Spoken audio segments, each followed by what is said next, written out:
To. Hi guys, another delivery from, alam nyo, bago tong ano na to, bago tong seller na to, ang pangalan niya is Cactus. Ilalagay ko yung link sa baba kapag tapos ng video na to, kasi ano sila dito, nag-collab ni Torny Lil Ones at saka may isa pa silang kinolab. Nakita nyo yung nasa background, yan. Ano din yan, delivery din yan. Sabi ko naman, mag-hi ka naman sa mga ano ko, grabe ka naman. Mag-hi ka naman sa mga viewer natin. So, unbox natin to ha. Yan o. O, tago-tago ng mukha, oy! O, lapit dito. Ikaw, gusto mo na makita ka. Hello. O. Ba? Hello da. So, eto tayo. Buksan natin. Teka ha. Post ko muna, bubuksan ko din isa-isahin natin, okay? Okay guys, hindi ko muna i-repat, ipapakita ko muna sa inyo isa-isa. Gwapo, no? Small size nga lang ang height. Pero ito, all of these are Francois or Francosi euphorbia. So this is a spoon type. Medyo, alam nyo na, pag galing sa kahon at kaka-deliver lang, medyo ang pangit pa niya. Pero eventually, gaganda naman to. Spoon type siya, kaya ako siya nagustuhan kasi full spoon siya. Buo yung pagka-spoon type niya. Ayan o, kayang dalhin.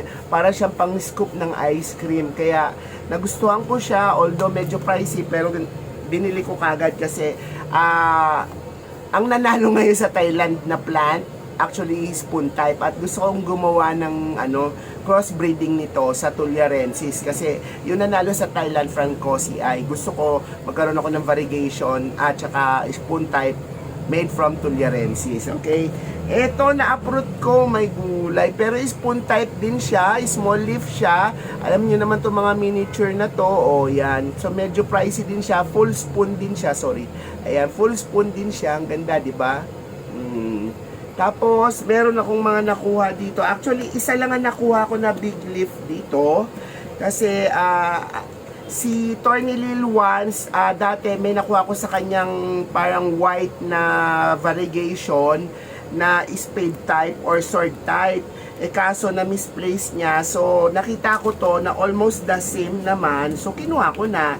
Kahit ayoko naman kasi ng gantong mga big type eh. Hindi ko talaga feel to. Kaya lang, kinuha ko para siguro pang cross na lang kasi maganda naman siya. Nagsuswirl kasi yung dahon. Mahilig ako sa mga ganito yung nagsuswirl ang dahon. Tapos puti yung ano niya, puti yung pinaka vein niya. Maganda yung dating dapat na kukunin ko kay Torny Lil Ones, kaya lang na misplace niya. Naiwan ata sa taxi kasi nag-grab sila papunta doon sa event. Anyway, ayan ang ganda-ganda niya, nakita niyo, di ba? And then these two are from paalaga sa akin ito ng Ate Zenico, which is kasi nasa abroad pa siya, so alagaan ko muna ito pero hindi sa akin ito. Para lang hindi mamatay kasi may dahon to medyo sensitive kasi ang euphorbia kapag naglalagas talaga ito kapag na-stress, tapos natatanggal lahat ng dahon. Sabi ko, dali mo na lang muna dito sa akin, ako na lang muna ang mag-alaga para hindi maglagas kasi sayang naman. Although large leaf siya, so this is matcha, ayan, tapos may lining siya na black. Sana mapaliit ko ang dahon kasi usually pagka gantong malaking dahon, nagagawa ko naman siyang small type dito sa indoor, pero ewan ko lang kung kaya ko dito. Hindi ko rin alam kung this is from seeds or what, pero palagay ko cutting ito makikita naman natin. Actually pagka seeds kasi yan, makikita mo yung dulo niya ganyan ng itsura, parang matulis, pero pag cutting yan, yung ugat niya hindi matulis, parang kalat. Ganun ang from cutting. I guess from seeds naman ata ito. Ata. Pero kasi parang patulis na siya, So, ayan, ang laki-laki niya. Actually, hindi ako masyadong mahilig sa big size. Kung mahilig man ako sa big size, gusto ko yung ganyan, nagsiswirl.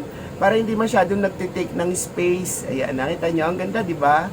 So, may isa pa dito na pinkish type. Yan. Ano ba ito? Ba't nilagyan ng cling na ganito? Parang tali-tali. So, ito, medyo pinkish siya na may pagkamaroon yung ilalim ng dahon nung bata pa siya. Ayan. I guess this is also from seeds kasi makikita mo na rin isang sitwasyon na coming from seeds siya is may small type na leaf pa siya. Kumbaga may remnants pa siya nung bata siya. Ayan o. So, I guess this is from seeds, hindi to cutting. I guess pero hindi ko sure kasi kailangan talaga kalkalin natin, i-uproot natin bago natin malalaman kung seed siya or cutting siya. Ayoko mag-uproot since hindi naman sa akin to. At ito'y aalagaan ko lang para hindi naman masayang yung investment ni Ate Seni. So, eto siya. Tsaka wala ko space para sa mga big Francois. Kasi indoor tayo, be. I'm growing my plants under grow lights. So, wala tayong masyadong dyan. Wala tayong masyadong space para sa kanila. Ayan siya, diba? May lining din siya na black, although maganda din naman siya kasi pinkish din siya, ayan. Tapos may lining siya na black. Pero, i-compare natin yung tatlong nakuha ko. Yung sinasabi ko sa inyo, nagtitipid ako ng space. I-compare natin yung tatlong nakuha ko. So, ayan yung sinasabi ko sa inyo. So, this one, pag bumuka na yung dahon nito, medyo mas malaking space ang makakain.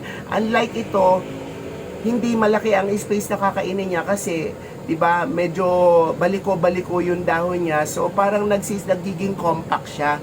Ito ang iniiwasan ko kasi wala talaga akong space. So puro small type ang mga kinukuha ko kahit pa mamahalin. Basta gusto ko yung enough lang doon sa space na kaya kong ibigay sa kanila. But anyway guys, if you like this kind of video na pinapakita ng Lola ang kanyang mga binibiling mga halaman from other FB page na group ba yun? FB page lang na mga seller.